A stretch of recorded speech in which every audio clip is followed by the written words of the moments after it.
My name is Brandon Walker, and I host the Brandon Walker College Football Show with Brandon Walker. Welcome to the show.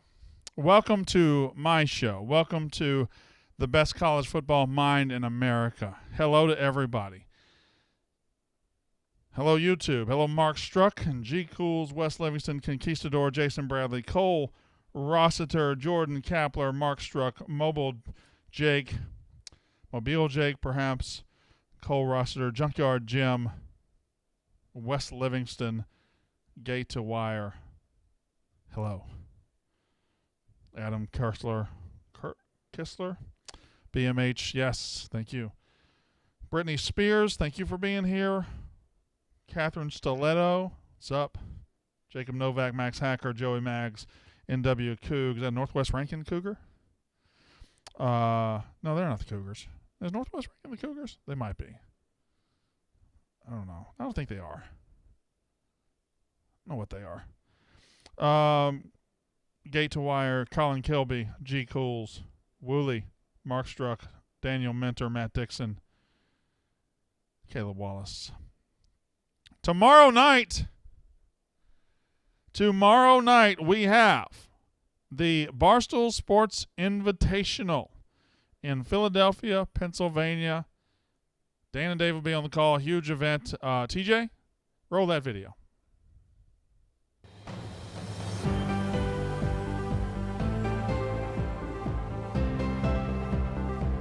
It feels so good to be in the Fan Hall of Fame. I'm a Jersey girl, born and raised, and Rutgers is just more than a school to me. It's home, my home away from home. So excited to be honored with this.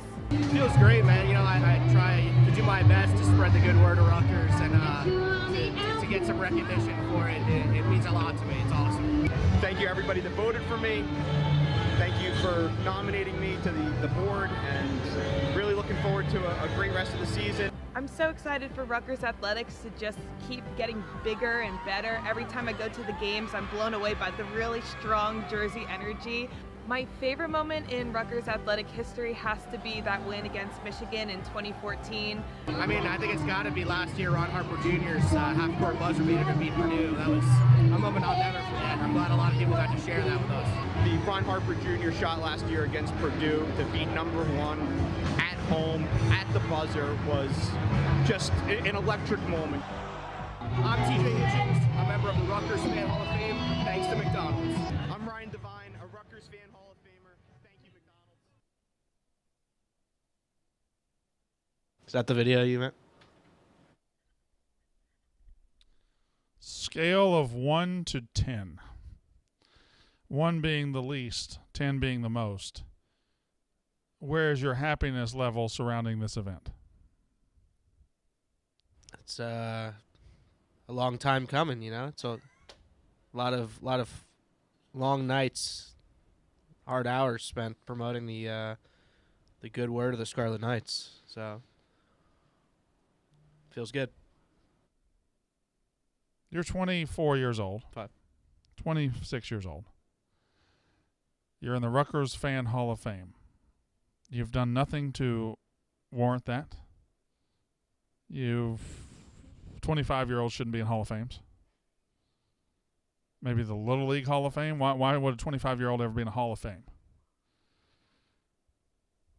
I'm just sore. What an incredible honor for TJ. Way to go, TJ. Thanks. You gonna come to the induction? When is it? November Probably 19th, not. halftime of the Penn State game. Is that in the morning? Probably a noon game. If it's a noon game, I might. All right. If it's a noon game, I might go. Can I get on the field? Probably. I got to be in Newark that night, Saturday night. Army Navy? Nope. AEW Full Gear, main event, John Moxley, Maxwell Jacob Friedman. My buddy, Maxwell Jacob Friedman. Philip Dowdy says, Walker jealous as fuck. That's correct. Accurate. I got to Barstool 3 years ago. I pimp out Mississippi State. They don't do nothing with me. I got them in the Barstool Invitational. They barely do anything with me. TJ's in the Hall of Fame. Ole Miss gets Mintz to poorly read some ad copy for him? Not me.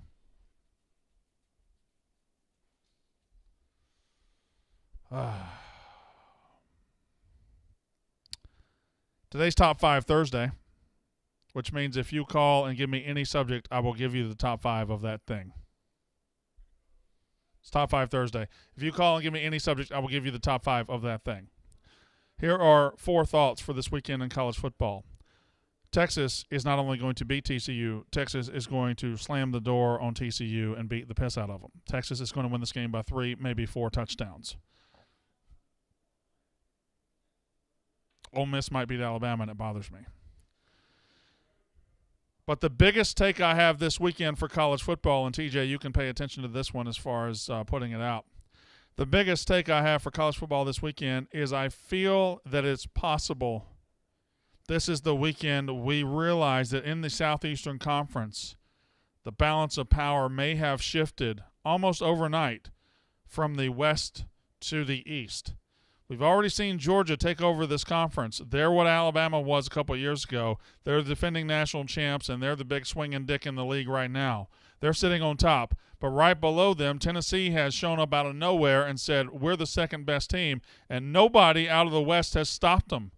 In the West, you had Alabama, who presumably was going to either lose and then go to the championship game or go undefeated and go to the championship game. They lost, and then they lost again. This is not your normal Alabama team. This is an average one.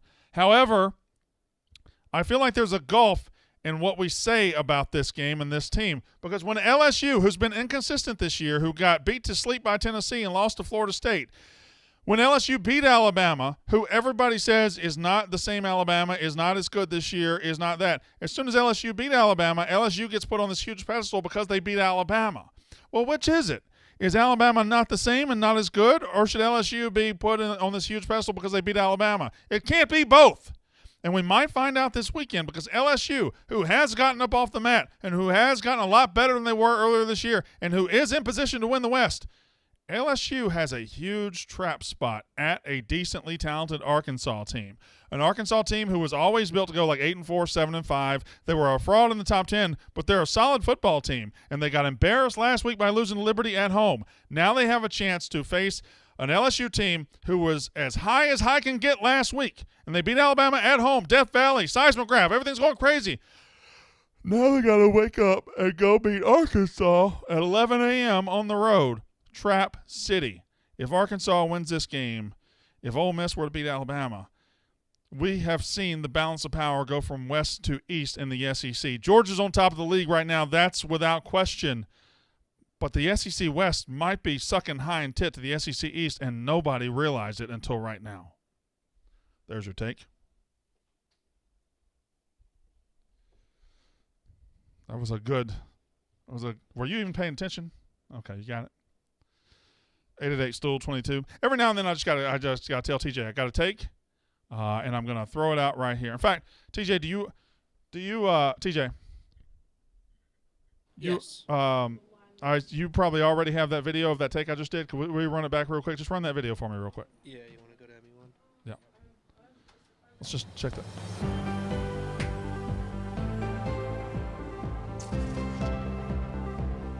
It feels so good to be in the Fan Hall of Fame. I'm a Jersey girl, born and raised, and Rutgers is just more than a school to me. It's home, my home away from home. So excited to be honored with this. It feels great, man. You know, I try to do my best to spread the good word of Rutgers and to get some recognition for it. It means a lot to me. It's awesome. You can actually stop it right there. That was actually the not the video I said. What video? Oh. Tucker Stevens says do not play the full 130, and then he says cringe. And I'm glad Tucker Stevens said that, because Tucker Stevens is one of those beta-ass bitches that says these words on Twitter. I would like to get rid of some phrases on Twitter. If you're a grown man, by the way, our grandfathers used to fight in wars, and now we go on Twitter, and when there's a video that's 31 seconds too long, we go, cringe. What a bunch of bitches we turned into. Don't ever use the word cringe as a noun. Don't ever say, cringe. That's the worst word to use on Twitter. It's a piece of shit word. I block people as soon as they say cringe. I just people don't talk like that in real life. Imagine we're out and you're at dinner and somebody says, "Yeah, I'll have the veal." Cringe. Nobody talks like that.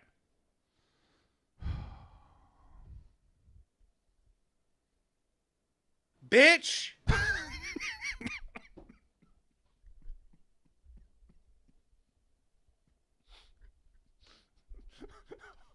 Sorry. What? Where'd that come from? I don't know. You got me fired up.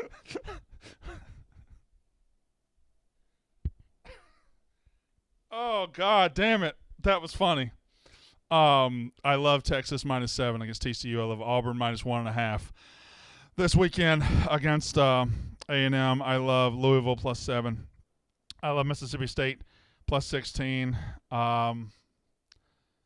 I love Iowa money line to beat Wisconsin at home. There's one more of my favorites that I can't remember right now. Damn on damn. Man. Bitch! 888 Stool 22. Philip Dowdy says TJ's on one tonight. Okay, he might be. Motherfucker might be. Go ahead, TJ, and vet them calls for me so I can get to them. All right, we have The Dozen airing tonight.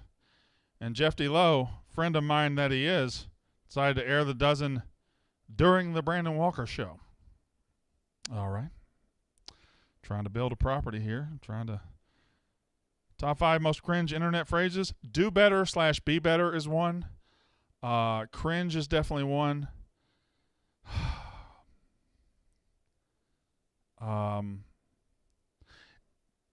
Blank is the best, and it's not even close. It's usually close. I hate when somebody says, tater tots are better than french fries, and it's not even close.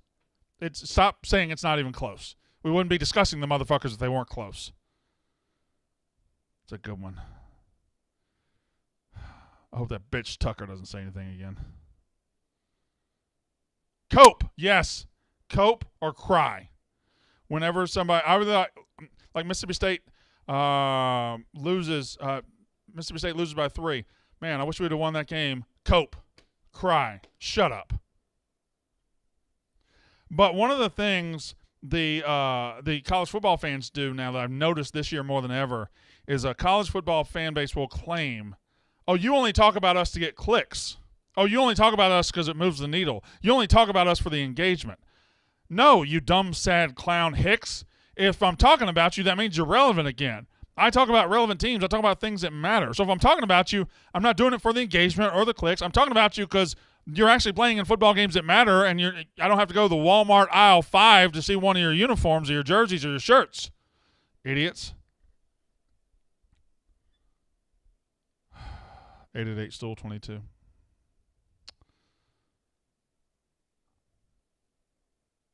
Where were you the night Mississippi State beat Georgia on November 12, 2022?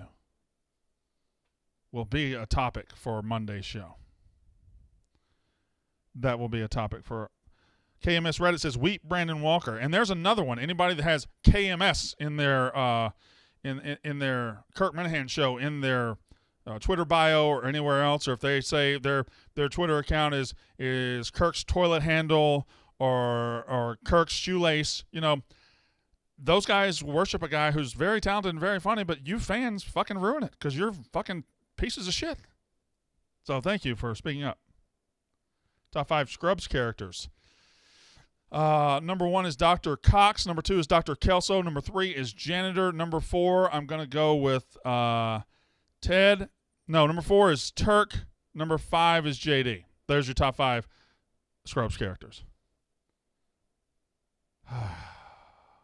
What tier in the SEC would you put Mississippi State in? In football this year, probably there's the elite tier, the very good tier, and the good tier. We're probably in the good tier. We're going to be like an 8-4 team. Top 5 George Strait songs? Boy. Gosh. Amarillo by Morning's in the top 5. I think Carrying Your Love With Me, Carried Away. I Can Still Make Cheyenne. Boy, he's got so many. That's impossible. I have to think about that. Why is your right elbow bleeding? I got paint. Best place to eat in Starkville, Two Brothers for casual. 44 Prime for $300 steaks, and Restaurant Tyler / The Guest Room for a good $75 to $80 meal. Big Bang Theory, good or bad? If you watch The Big Bang Theory, please don't ever watch me. We start with Jim in Nashville. Go. Hey, Brandon Walker, how we doing? Good. What's up? First of all, anchor down. Second, no spoilers, but and I met you at the Dozen on Tuesday night. She had never seen it before. I asked her on the train ride home who her favorite person was, and she said the crazy Southern guy. So, hat tip to you on that. Top 5 college football experiences. My buddies and I are doing one a year. We went to Tennessee, Bama this year. What are the top 5 fan experiences we should go to the coming years? You need to go to a night game at Tiger Stadium in LSU. That has to be way, way up there. I would send you to the Rose Bowl on January 1st in Pasadena, California, regardless of who plays. I would send you to a whiteout at Beaver Stadium in Penn State. If you could get to, that's 3, right? I wanna change it up. Go to Army Navy. You just feel like you're a part of something. I can't explain it. Before I did it, I thought it's overrated and stupid. I can't explain it. When you go, it changes your thought process. Number 5, if you can get into an Auburn-Alabama game, maybe not this year because neither one of them is very good, but if you can go to an Auburn-Alabama game, that's my 5. Got it. Thank you. 888 Stool 22. I don't know if Takuchi's going to call in. He did give me a pick. Nick in Vancouver, go. Hey, 2 things. One, I like Unnecessary Roughness. It seems like it's having a lot of success this year. Are you worried that they're going to shut it down because they don't know how to sell it? And 2, just about Mississippi State, not even about this week or the next week, but the Egg Bowl at the end of the year. Do you think they're going to win that game? And what do you think about Mike Leach's future with this team and the fit so far? I think the future is fine. Listen, we're probably going to go 8-4, 7-5, 7-5 at worst. So I think the fit is fine. I think he's doing a good job. Listen, Mississippi State's a hard job. Transfer portal, it's making it even harder. So I'm satisfied with where we are. The only thing that sucks about it is Lane Kiffin took over at the same time, and he's been a little bit better at Ole Miss. So it sucks to watch them have success when we're not having quite as much. And I've already decided Thanksgiving night, Ole Miss at home against Mississippi State. Ole Miss is going to win because happiness was not meant for me. Happiness is but a lark. Happiness is just something that's held over my head like a carrot, and I'm just chasing it forever, and I never quite get it. So I know that even though I make a great deal of money and drive a 2022 Mercedes GLS 450 and have a 9-inch penis, that I never get to enjoy the Egg Bowl again. Okay. All right. Rec 1 says wrestling is for kids. Okay, well, don't ever watch TV because that's made-up stories too. Don't ever watch movies. Also, telling another grown man what he should or should not watch is the most kid-like thing you can do. Cringe, okay? Cope. 888 Stool 22.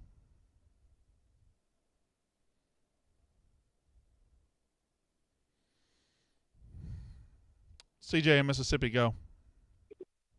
Hey, Brandon, just have a quick question for you today for a top 5 list. What are your top 5 favorite Mississippi State athletics moments in your life? Number 1, Mississippi State winning the national championship in baseball in 2021. Number 2, Morgan William hitting a shot to beat previously unbeaten UConn in their streak in 2017 in women's basketball. Number 3, Dak Prescott beating the shit out of Auburn 38-23. In 2014 to go to number 1 in the country. Number 4, Dak Prescott in the 2014 Mississippi State Bulldogs winning on the road at LSU in 2014. And number 5, Mississippi State basketball Final Four 1996. There's your top 5. All right. Who asked that question? Because did he leave? CJ. Oh, free girls chat in your city. Okay. Why are there 10 X's in the chat? Is Tim Hitchings in the chat? He's always in the chat. He'll be there tomorrow. Really? Yep. The last time Did you meet them? Huh? You met them at the Yeah, I met them. Yeah. Of course I met them. I got pictures with them. Even though you tweeted only the pictures with Big Cat and Dave. I was gonna say the first time they were around you was at Marty Mush's minor league baseball game. They were there? And they were too afraid to say anything. Why? I don't know. Because I'm such a big star? That was back when people thought Marty Mush was worth a shit. Boy, how times have changed. That was a chaotic, yeah. That was deep COVID. Wasn't that before COVID? It was August 2020. That was during COVID? You sure it wasn't the year before COVID? No, it was smack in I the think it was middle of August COVID. 19. No, because I hadn't been here long enough. It was like the first time I had left my house in like I don't remember 6 wearing weeks. masks, though. I don't remember that being a thing. No, it was August. And it rained after the first inning, and then everybody left. I'm not sure COVID was a thing yet. I think it was before COVID. I think you're full of shit. I think you're stupid. Nick in Jersey, go. Brandon, I thought you were a man of honor. Finally, I get through. I thought you were ducking me ever since Tuesday, and I put you in a fucking mental pretzel. Can you not? Spoilers, man. Listen. I just want everybody to know to watch. Also, it's happening right now, so it's not really spoiling much. But what's up? Hey, how you doing?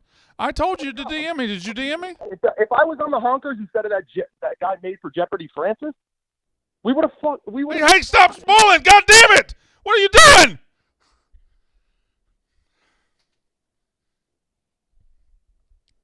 That was not good for you, Nick. That was not smart. Jesus Christ. You realize how much trouble we get in for spoiling that shit?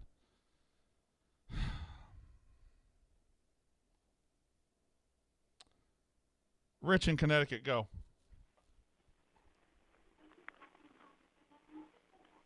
Rich in Connecticut, go. Hey, Brandon, quick question.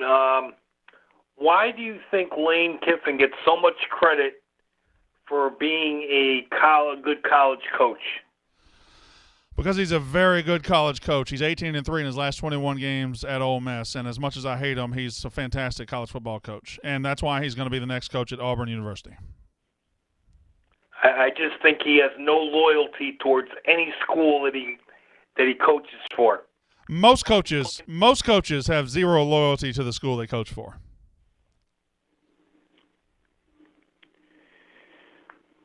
Well, I agree, but I just don't think I think Auburn needs someone with some stability, and he's not the right coach. So who do you think they need?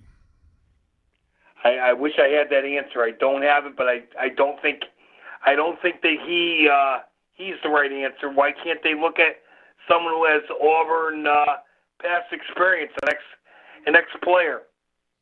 Like Cadillac Williams? Possibly. I don't know. If you can get Lane Kiffin, you sell them. You absolutely get Lane Kiffin. He's great. 888-STOOL-22. Yes, you did, Mr. NPC 1725. You were right. You were spoiling.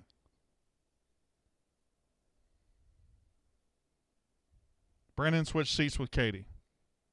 All right, last 10 minutes of the show, I will switch seats with Katie. Last 10 minutes of the show, I will switch seats with Katie, and it will be the Katie Stats Show. There. See how easy that was? 888-STOOL-22. Sean in Chicago, go. Brandon, what's up? People know you as the greatest mind in college football. That's a given. But a lot of people might not know that you're also an expert when it comes to sports movies. Correct. So with that, I'd like to hear your top 5 sports movie villains. Let's work through this. Rachel Phelps, owner of the Cleveland Indians for Major League, is up there. Ivan Drago is way up there. Apollo Creed would have been, but then he had a face turn. So, all right. I remember the Titans.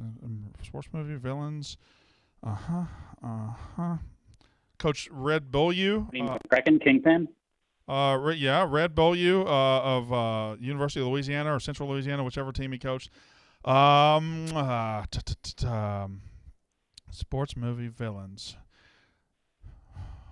Who was the villain in Hoosiers? I guess there really wasn't one. There was the one guy, Chelsea Ross. Oh, Chelsea Ross. Alcohol. Chelsea Ross is Chelsea Ross is a great villain actor. He was a villain in Major League. He was a villain in Rudy. He was a villain in Hoosiers. And I think Rachel Phelps is probably number one. I never really saw the old Longest Yard or the new one, so that doesn't really count for me. How about what's his name? God damn it! I can see him. I can see the motherfucker. I don't want you to tell me because I want to get the answer myself. John Voight plays him. He's the head coach of Varsity Blues. I see him. I can tell him. And let's go. Let's go. Coach Kilmer. Coach Bud Kilmer. God damn it! Bud Kilmer's way up there. Rachel Phelps, Bud Kilmer are easy top fives. What about Shooter? Shooter's not a bad guy. Shooter's a flawed guy. He's not bad. And how about Ben Stiller's character in that movie then? Same movie. He's a bad guy. What's his name? Dwight something? I think it's like Val. He just has a name tag. I don't think his name's ever mentioned. We got confused. I don't know what movie you're talking about. Happy Gilmore, Ben Stiller's character. Oh, I thought we were talking about Ben Stiller's character in Dodgeball. Oh, yeah, that's White Goodman. White Goodman, yeah. Good one. Shooter McGavin. Shooter McGavin's up there, right? Yeah, Shooter McGavin. All right, so we got Shooter McGavin, Rachel Phelps, and who was the other one? Bud Kilmer. That's three. I got three. Awesome. We're working through it. Hey, we're fine. We're fine. What do we? Drago. Did we talk Drago? We did talk Drago, but would you say Drago or Clubber Lang? I know Drago, Rocky IV was probably a bigger movie, but Clubber Lang was a bad guy too. Like, I don't know. How do you separate those two? I guess Drago did kill Apollo Creed, so that's how you separate it. Yeah, I think Drago goes in. Drago. Whenever this movie does eventually get made, they will jump to the front of the list, and that's going to be Jerry Sandusky in the Penn State movie. Thank you for the call. Okay. Philip Dowdy, Don Knotts wasn't in 10 Cup. Don Johnson was in 10 Cup. Don Knotts was dead for 10 years by the time 10 Cup came out. What are you talking about? The Iceland coach in D2, the Mighty Ducks? How did they come up with Iceland as being the evil country in that one? Iceland. This guy wants to talk college football. What the fuck's his problem? Cole in Tampa, go. Hey, Brendan, how you doing this week? Good. So next time you want to bet against an inferior team against Florida State. Why are you bringing up old shit, Cole? Why are you bringing up old shit? Because you hung up on me last. Why are you bringing up old shit? I to say what I'm. Hey, I gotta get my digs in. Come on now. My favorite thing Cole has done recently, I asked on Twitter, what's the biggest upset left in the season, and he said one of his biggest upset left in the season is Kentucky beating Tennessee. I fumbled that really bad. I know I did. I don't know why I thought Kentucky and Tennessee still had to play, because I've always thought they played it closer to the end of the season. But I meant to say South Carolina, but my brain just completely. But you won that. I'm gonna keep the tweet up because the biggest upset will be this weekend when Mississippi State beats UGA. Hey, that's the energy we need right there. Okay, and Florida State's gonna go beat the piss out of Syracuse. That's what's gonna happen this weekend. We're all winning. We're all winning. We win on this show. We're winners. You want to see somebody that wins? Roll the video, TJ.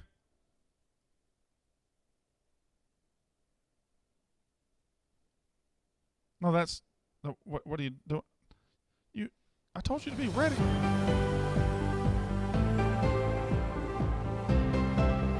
What's up with the My Wish type music here? It's a big deal, man. It's a Hall of Fame. The fucking music makes it seem like you need a kidney, and you're just I only have a few precious days left on this earth. And, don't talk to me unless you're in the Hall of Fame. Feels great, man. All right, bitch. Bitch. Why is it funny the way you say it? Man.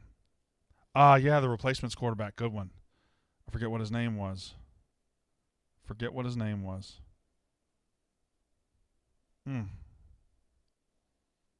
888 Stool 22.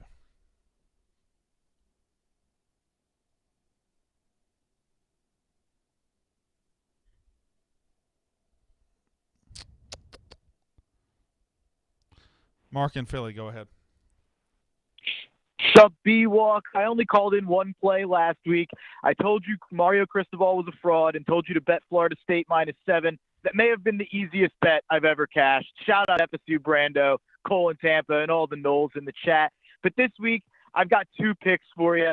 We have a lot of the same plays, so I'll talk about 2 you haven't. I like the over at 52.5 in K-State Baylor. The last 6 Baylor overs have cashed. The over is 4-2 in the last 6 for K-State. Big 12 overs are back. I picked the one in Texas also, to be honest. But my favorite side of the week, I love Tulane.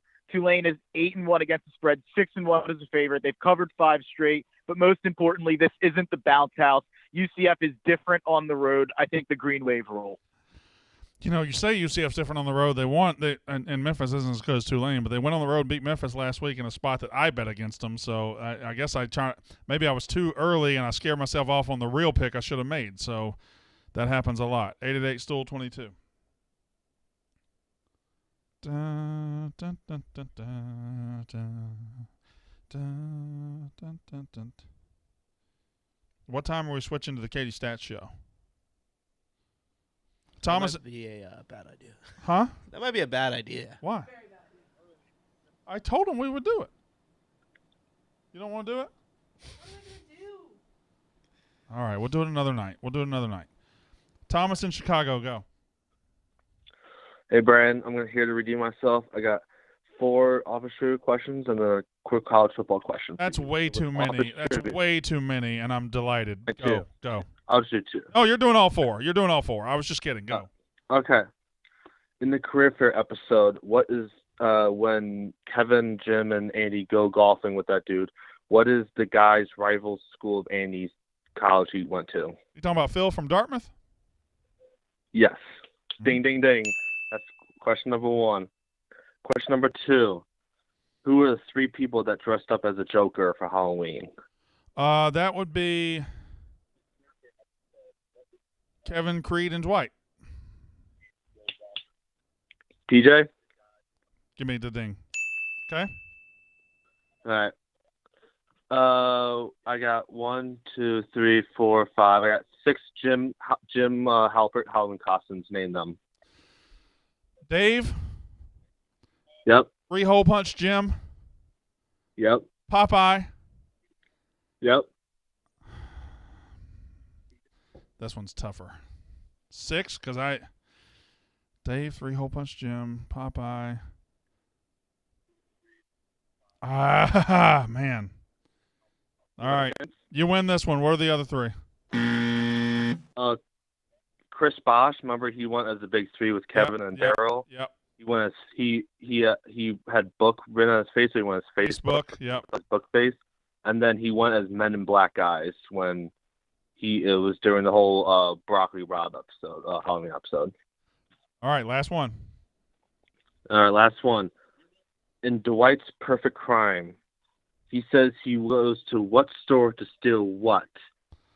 And then when he meets up, and then describe the first 2 meetups, he tells the daughter of this store to go to, but then he goes to 2 separate locations. Right. What are they? He goes to, first of all, the store's Tiffany's. It's a diamond. It's a giant diamond. I don't remember the name of the diamond. He steals a huge diamond. It's something. Let's meet in Paris, but he goes to Berlin or something. That's about all I remember. Yep, TJ, bring him up. All right, look at that. Now give me my college football question. I thought the diamond was what they wanted to steal, but the chandelier is priceless. No, I think that's a different story, right? Isn't it? Is that the same story? No, he says he goes for the chandelier, not for the vault or something like that. But he's going to steal the diamond. But yeah, he goes for the diamond, but then he goes for the chandelier instead. So technically, hit the ding and the buzzer at the same time. All right, go. All right, and then was my college football question. I don't know if my timeline is right up, but when Tennessee hired Josh Heupel, was that during the whole Jeremy Pruitt scandals? So does that mean that Tennessee's kind of lucky that like the whole scandals happened, so then they went with Heupel. Because then if they didn't have a scandal, wouldn't they have gotten someone with a lot bigger resume? Oh no, let me tell you something. Let me tell you something. First of all, Tennessee absolutely framed Jeremy Pruitt and cooked up the scandal to get him fired, to make sure they could fire him for cause. So they knew they were going somewhere else. And the problem was the fact that the reason they got Josh Heupel was the last 4 or 5 times they've put that job on the market, they've gotten average coaches and average results, and they always fire a guy within 2 or 3 years. That was a toxic job, and no huge high-level guys were going to take it. So it wasn't just what they did with the last guy. It was the fact that over the last 10 years, Tennessee has proven to be a toxic place, and it wasn't going to attract an Urban Meyer, wasn't going to attract somebody else. But all it took was Josh Heupel to right the ship, and now even like if Heupel went to the NFL next year, they could probably get a top-level guy for the first time in a long time. 888-STOOL-22. Were you watching the dozen when I looked over there? How far along is it? It is round 5. Okay, don't spoil it. 888-STOOL. I was there. I know what happens. I was there too. So was Katie. Can you visually see you get a migraine? No, it's not till after I walk off stage when it locks in. So the adrenaline saved you or something? I don't know, but I got off stage. What I did was I got off stage, and then somebody asked me to get yak autographs, and so I walked up 3 flights of stairs, or I went up 3 flights of stairs, got the autographs, and on the way down, I started to wobble. And when I start to wobble, that's when I know I start to do this, and then it's only a matter of time. You got to lay me down, and yep. Good thing I wasn't down there with you, because I would have been no help. Well, Katie was no help either. She bailed on me. She bailed on me early. Katie was around the whole night, taking pictures of me, doing her job, doing incredible stuff, going above and beyond her job, actually. She doesn't do her job when she helps me. She goes above and beyond her job. And once I got the migraine, Katie, I think she was back at her house chilling, putting on fingernail polish. I was about to die. I died in the back of that. I died. What'd she say? Nothing. Oh, man. 888-STOOL-22. Jeremiah in Colorado. Hey, Brandon. Hope you're doing well. Got a real quick question, hopefully. Want to know what your top 5 factors or acceptable factors are for establishing college football fandom. A little background. Grew up in an area that didn't have a whole lot of watching of college football. Joined the military, bounced around a whole lot, and kind of like never really found a team until I was like probably in my middle 30s. So looking realistically, I always tend to think like the main factors being where you went to school. I graduated online. Yeah. Where you grew up. Where your parents went to school. Well, the number one factor for most people is just being born into it. That I would say 95% of fans are just born into it. You don't ever choose. It's just there. I didn't choose. It was just there. But if you have a transient lifestyle or you have a lifestyle that doesn't start off in a college football rich area, I don't know. I'd never even put myself in that situation. Like, who did you settle on in your mid-30s? Well, that's the problem of where I ended up, where I really actually started watching college football. I was surrounded by Alabama fans on the Destin Harbor Walk. So nobody wants to be that bandwagon douchebag that joins the popular team. So that's where it's always been like, hey, I've got my fan or that. Is the Destin Harbor Walk? Fan of betting. Is the Destin Harbor Walk that big tall building right by the East Pass where it goes through there? Yeah, that whole stretch of bars and restaurants right on the harbor. Yeah, I used to do a live show right there. I can't remember the name of the restaurant, but I would eat fried crab claws, and I would do a show right there looking out over the harbor. God damn it, I love that place. Now I can afford to live there. I had to leave because I couldn't afford to live there. Now I can go back, but there's no reason for me to go back. It's so nice down there. You got to go to 38. Were you at Eglin down there? Yeah. Yeah. Boy, I'd love to. Yeah, 38 now. You got to go past. I lived there like 8 years ago, and it was still Destin, but now it's pretty much all 38, isn't it? Watercolor and all that. If you keep on moving east, then you're just going to end up in Panama City, and that's just where all Florida leads. You got to stop. Like Santa Rosa Beach, you want to go Santa Rosa Beach, watercolor stuff. Sea Haven, not Sea Haven. What do they call it? It was Sea Haven in the Truman Show. So the Truman Show, the beach town, is an actual town right there on 30A in Florida. It's beautiful. But now everybody goes there.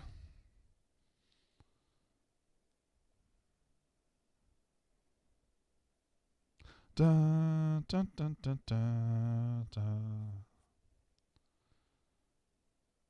I don't know. Tim in Tennessee, go. Hey, brother. Kind of weirds me out when you call me brother. I'm sorry. Can you rank the top 3 ugliest coaches in the SEC is my first question? Yes, I can definitely do that. Let me go through them. First of all, Sam Pittman's obviously up there. The man looks like a goddamn – well, he looks like a hog. He looks like a Razorback. He's up there. Sam Pittman's up there. Listen, love him. Would die for him. Mike Leach ain't a pretty man. He's not a pretty man. Okay, all right, okay. So I think those two are probably on the list. Let's go through. I don't know what Clark Lee looks like. Drinkwitz is just an average-looking guy. Stoops is – it might be Stoops. Stoops ain't pretty. Mark Stoops is ugly. Kirby Smart's decent-looking. Billy Napier's decent-looking. Shane Beamer's okay. I think it's probably Mark Stoops, Mike Leach, and Sam Pittman. I think that's your 3 ugliest SEC football coaches. Well, I appreciate you not putting Josh Hop on the list. Oh, he's ugly too. Fuck, you're right. I missed him. He's ugly as fuck. But I don't know if he would be top 3, though. I think he would be in contention. It's between Leach and Pittman are on it, and it would be between Stoops and Heupel. Can I see Mark Stoops and Josh Heupel side by side, please? Or is it the one? Great question, Tim from Tennessee. Phenomenal question. Top 3 ugliest coaches in the SEC. Huh. And you're only really ugly if you lose. No, you can be ugly and win. You can be ugly and win. Remember when Mark Mangino went to the Orange Bowl? He was still 900 pounds. All right. So this is.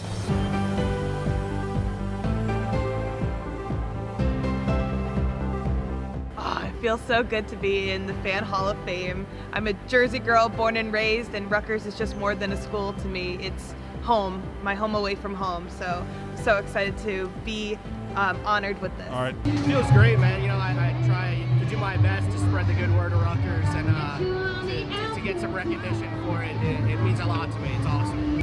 Thank you, everybody that voted for All right, take it down. All right, now let me see. I want to see Mark Stoops first, and then I want to see Josh Heupel. Because Pittman is the ugliest man in the SEC. Leach is probably second. And then we got to figure out who's third here.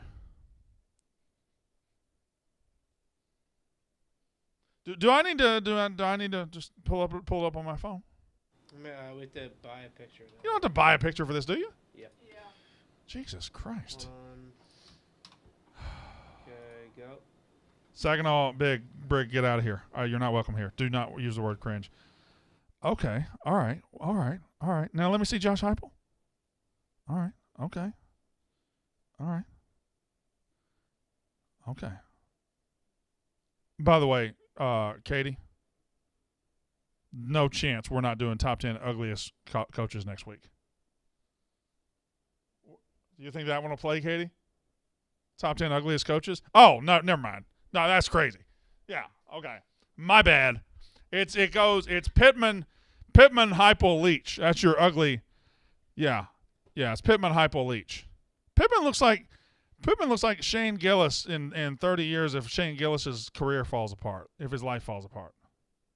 Or not Pittman, but Heupel does. Yeah, it goes Pittman's the worst, and then Heupel, then Leach. Heupel's a bad-looking guy, man. And I was a bad-looking guy, too, before I grew this beard. Now look at me. 888 Stool 22. Stoops looked a lot better than I thought. JP in Washington, go. Hey, Brandon, I'm not going to waste time asking how you're doing because I've heard you say it's a waste of time, and we all know you're great. So I'm going to get a little sports sappy for a minute, so bear with me. I'm a Pacific Northwest lifer. I'm not a tree-hugging Seattle lib. I'm a red-blooded American that just happens to live in Washington State. Mm-hmm. Yes, we exist. God bless America. So I'm a first-time caller because this show airs at 3 p.m. my time, and I have an actual job. So I tend to watch the recording later after I get my kids to bed. But I blocked out some time to call you. So I'm a longtime PMT AWL, but about 4 years ago, I started paying attention to the Barstool universe a little bit more. And then you came on the scene. Now, I'm a Wazoo fan, and I've ridden the Leech Coast roller coaster. But as you know, college football doesn't really hit the same way up here in the Pacific Northwest. But I've always kind of wanted to get into it, understand the bigger picture, and understand the stories outside the games, and never really knew how. But this show is the reason I signed up for Sling. Thanks for that. I'm still stuck with that. Anyways, so I love this show. I'm a diehard Roughneck as well. I love that show. So those two pieces of content have really kind of helped me grow in my knowledge of college football. So I like that you're a grown man with kids and a life and not a 23-year-old pretending to know more than he does. This is just a long, sappy way to say thanks. Thanks for sharing your passion, being an educator about the sport on and off the field, and just being an entertaining son of a gun that doesn't take himself too seriously. So that's it. No question. Just thank you and encouragement to keep it up and doing what you do. But for the hell of it, I'll throw out, give me your top 10 or top 5 Tom Hanks movies if you want. But thanks, Brandon. I love you, man. I love you too. God damn it, JP in Washington. Fuck. I love that man. What a good call. I thank you. I was like, that was all stick aside. Thank you very much. That was really nice. That's cool to hear sometimes. Top 5 Tom Hanks movies. Fuck, I like that. That got me going a little bit. Top 5 Tom Hanks movies. We go with all right. Forrest Gump's on the list. Top 5 Tom Hanks. I gotta get my mind. Top 5 Tom Hanks movies. Forrest Gump.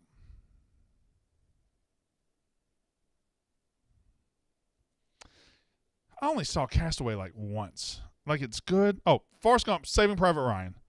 Forrest Gump, Saving Private Ryan. I want to put That Thing You Do on there because it's one of my top 5 favorite movies, but I know nobody else probably believes that. Saving Private Ryan, Forrest Gump, Catch Me If You Can, Big. Do Toy Stories count? Yeah, good one. I like The Money Pit. That is my answer to that question. I love That Thing You Do. Catch Me If You Can. Oh, okay. A League of Their Own is phenomenal. And he's very much in that. I love, you know what? Top 5 Tom Hanks movies. Forrest Gump, 1. Saving Private Ryan, 2. Big, 3. Toy Story, 4. That Thing You Do, 5. It's my list. I love That Thing You Do. 888 Stool 22. Aiden in Kansas. Go, Aiden. Hey, Brandon. I just want to say that it's kind of time to start looking at Texas winning the Big 12. I mean, their next year's Tennessee. We can already see. We can see Quinn Ewers coming in, and everybody else. A&M, Oklahoma in the shitter. Texas time. Yeah, no, and the last 3 games of the season is really a chance for them to start building hope and building what they're going to be next year, and they could be really, really good. And I think it starts when they beat the absolute living piss out of TCU this weekend. Yeah, that's happening. That's absolutely. Can you see that we're the next Tennessee, like the Tennessee of next year? Yeah, no, I could. Listen, Texas has lost 1 game as a fully functioning team this year. It was an embarrassing loss to Oklahoma State where they really should have beat them, blown them out of the building, but they let them hang around and lost, and Quinn Ewers was bad. But he's a freshman quarterback. He's going to be bad once. They would have beaten Alabama if he hadn't gotten hurt. Texas is good, and one more recruiting class, one more transfer portal. Quinn Ewers being back next year, Xavier Worthy being back. I know Bijan, you'll probably have to replace him, but other than that, Texas will be very good next year, and people get tired of saying Texas back. Well, guess what? No, people didn't think USC would be back. Here they are. People didn't think Tennessee would be back. Here they are. It happens. These teams cycle around.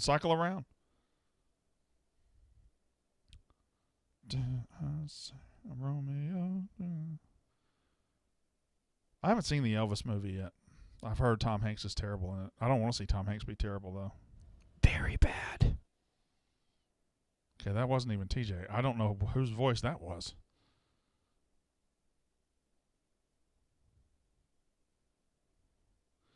But whoever it was, I need. You haven't made me a baked good. You haven't made me a baked good in months.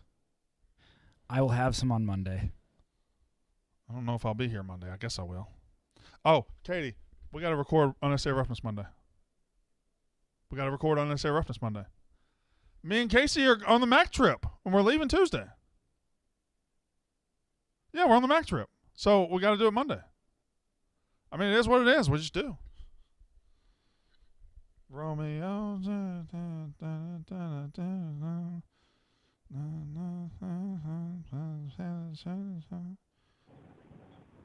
Brad in Michigan, what in the fuck do you want?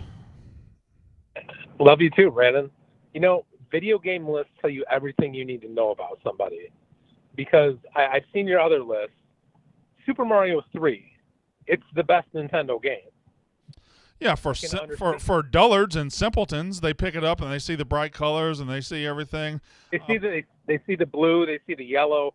They know it's the best because it's got the best colors. Super Mario 3 is the game everybody puts in, oh, I want to play Super Mario 3, and after about 3 minutes of nostalgia, they're like, okay, well, let's play something we really like Contra or Punch-Out.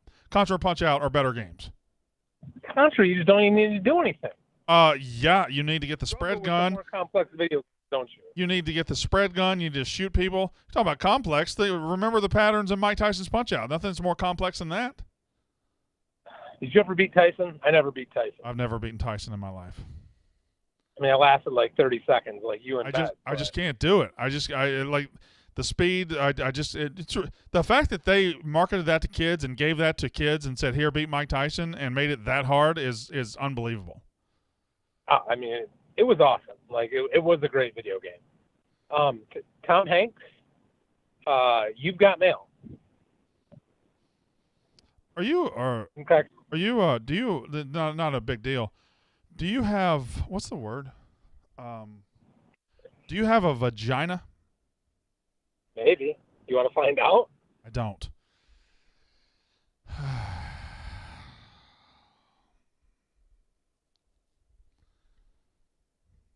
888 Stool 22.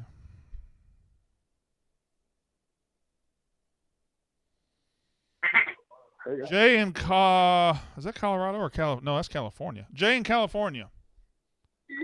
Hey, Brandon, I've got a top 5 for you and a college football pick, and I was wondering what your top 5 favorite gas station foods are. Well, it's different for me because I come from Mississippi and we have like gourmet food at our gas stations. So I would say like fried catfish or chicken on a stick or the pizza sticks that you have randomly at restaurants down there, hush puppies, and then probably I don't know if you can get the rib tips at Smokies in beautiful Okolona, Mississippi on Highway 45 alternate. That sounds pretty far. I think you've talked about that on the Yak before, right? I have. I once did a video from Smokies eating their rib tips, and it was very good. And yeah, but I'm a very talented guy. What's your college football question? So I am tempted to take Michigan's spread at -31 in Michigan with Nebraska's quarterback out and their best safety suspended on DUI charges last night. What do you think about that? Yeah, I mean, I'm not going to bet it, but I mean, Michigan could sleepwalk through this and win like 27-0, and I wouldn't be surprised. They could sleepwalk through it and win it 34-10, and I wouldn't be surprised. But if I had to pick it, I would definitely bet Michigan because they're good. Nebraska's terrible. Oh, thank you.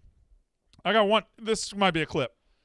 I realized you're on clip alert. I had an epiphany today when it came to the Heisman Trophy, and I know who you should bet on and who you should pick to win the Heisman Trophy. As of right now, on the Barstool Sportsbook, you have a favorite, which is C.J. Stroud, Ohio State. Then you have Hendon Hooker at +250 right behind him. And then at 6-1, +600 is Blake Corum, Michigan. Following that, you have guys like Stetson Bennett at 10-1. You have Caleb Williams at 9-1.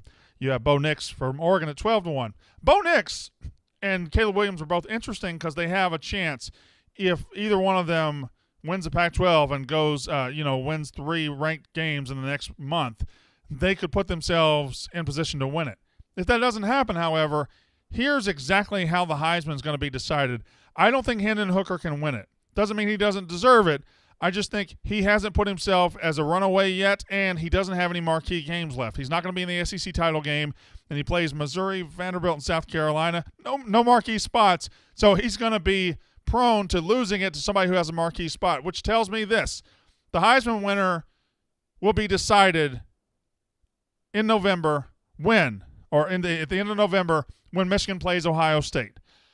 And if you believe Michigan is going to beat Ohio State and you believe they can go in there and win, then the best pick and the best bet to win the Heisman Trophy for 2022 and probably the best value pick on the board and the smartest choice for the Heisman is Blake Corum, a running back for Michigan. Because if they go into Columbus and win that game, it's because that offensive line is opening up holes and they're running for 200, 300, 400 yards.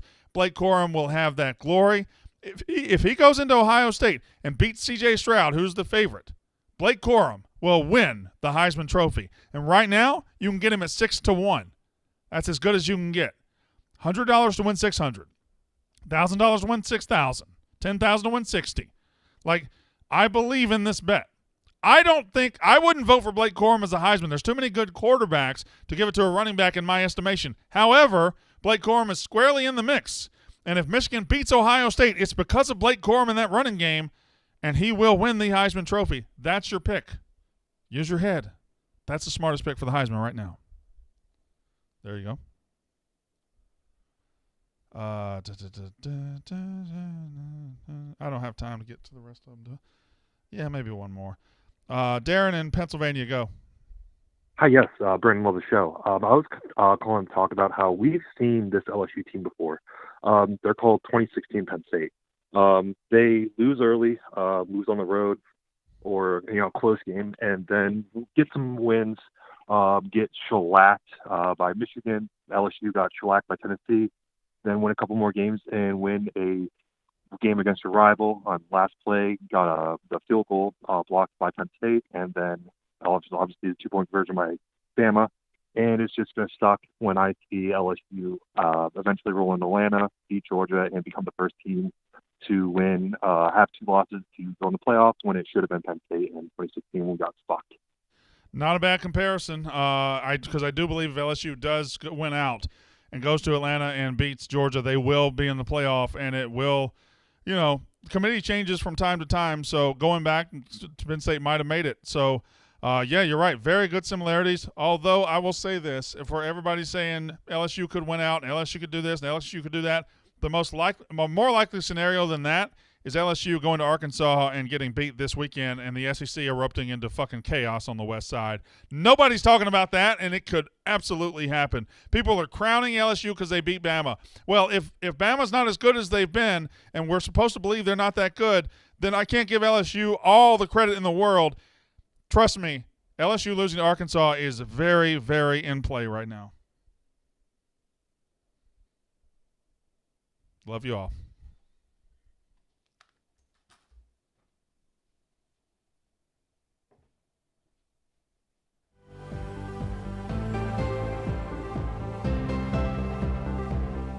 It feels so good to be in the Fan Hall of Fame. I'm a Jersey girl born and raised, and Rutgers is just more than a school to me. It's home, my home away from home. So excited to be honored with this. It feels great, man. I try to do my best to spread the good word of Rutgers and to get some recognition for it. It means a lot to me. It's awesome. Thank you, everybody that voted for me. Thank you for nominating me to the really looking forward to a great rest of the season. I'm so excited for Rutgers athletics.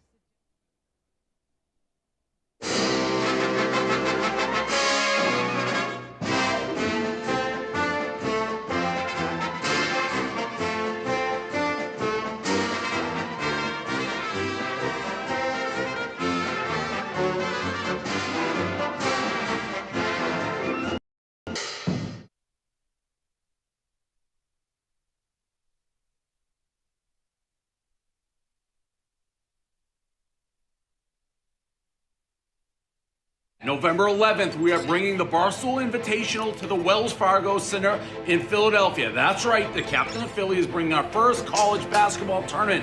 We're doing it all. Halftime show, announcing, tickets, you name it, all us. Game 1, 5 p.m. It is UAB versus Toledo. Game 2, Mississippi State versus Akron. We're doing it all. You want a unique basketball experience? Buy your tickets today. They're cheap. Time of your life. Bang! Bye.